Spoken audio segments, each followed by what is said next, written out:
Solus recently announced the newest version of their rolling release Linux distro. So here's a review on Solus 3.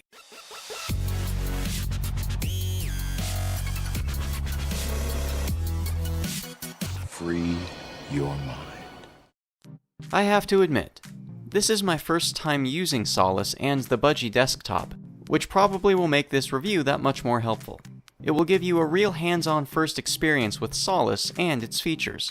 When I first booted into the Solus 3 live session from a USB flash drive, I was surprised to discover how similar the Budgie desktop looked and behaved to Windows 10, but with a much better theme and pleasantly simplified application menu.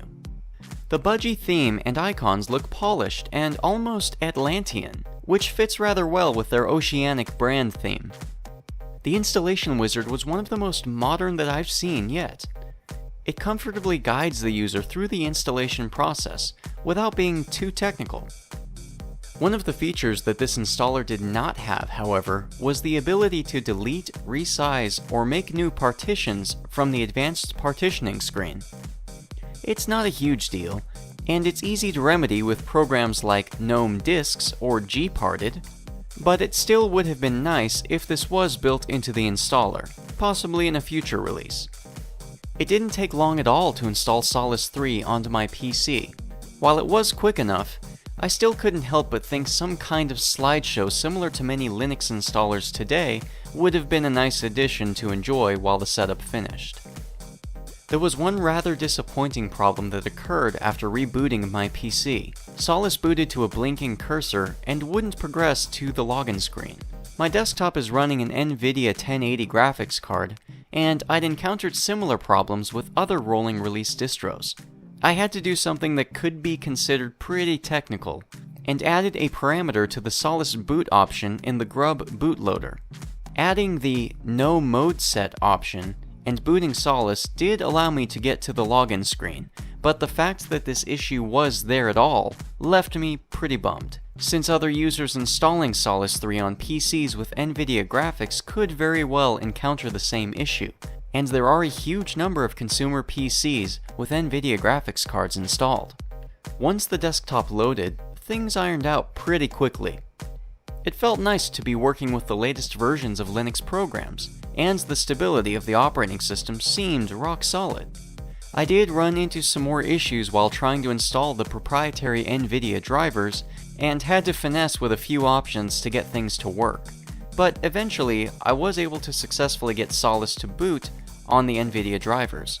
Checking out Solus's software center, I found it to be clean, simple, and efficiently designed. One of the particular benefits I liked was an icon at the top right of many program listings to report a bug, which would send you straight to the appropriate website for reporting any issues. Program installations were fast, and you could even download and set up some third-party closed-source programs if you needed to, which can be a benefit to select users. Some open-source programs that I'm personally used to working with, like the Chromium web browser, Record My Desktop, and Docky, didn't seem to be in the Solus software repositories. There also wasn't a package for Nvidia's CUDA technology, which is an important one for me, as I use my graphics card to reduce substantial render times on videos and 3D motion graphics. That being said, Solus makes a diligent effort to add new programs that users request, which is a great comfort. Video and audio seemed to play seamlessly out of the box with Solus 3, without me needing to install any additional software or codecs. I personally was relieved by this, though some users might take issue with closed-source proprietary multimedia codecs being installed by default. While I try to use free video and audio formats as much as possible, it's nice to know that the opportunity for more popular, less free formats are there as well. One thing I really enjoyed about Budgie is its customization settings. Budgie 10.4 now has new options to make it even more flexible for users to shape their desktop just the way they want it. It's rich, relevant, and ready to go straight out of the box. Solus is the newest member to the Linux rolling release distributions, but in its short time as a rolling release distro, it's acquired a fast-growing user base and an even larger number of supporters. While I had some issues getting things to work with Nvidia hardware, chances are most users will be able to install and enjoy all of the new benefits from Solus 3 without issue on their PC. Interested in trying out Solus 3 for yourself? Head on over to solusproject.com and download Solus today. Thanks for watching.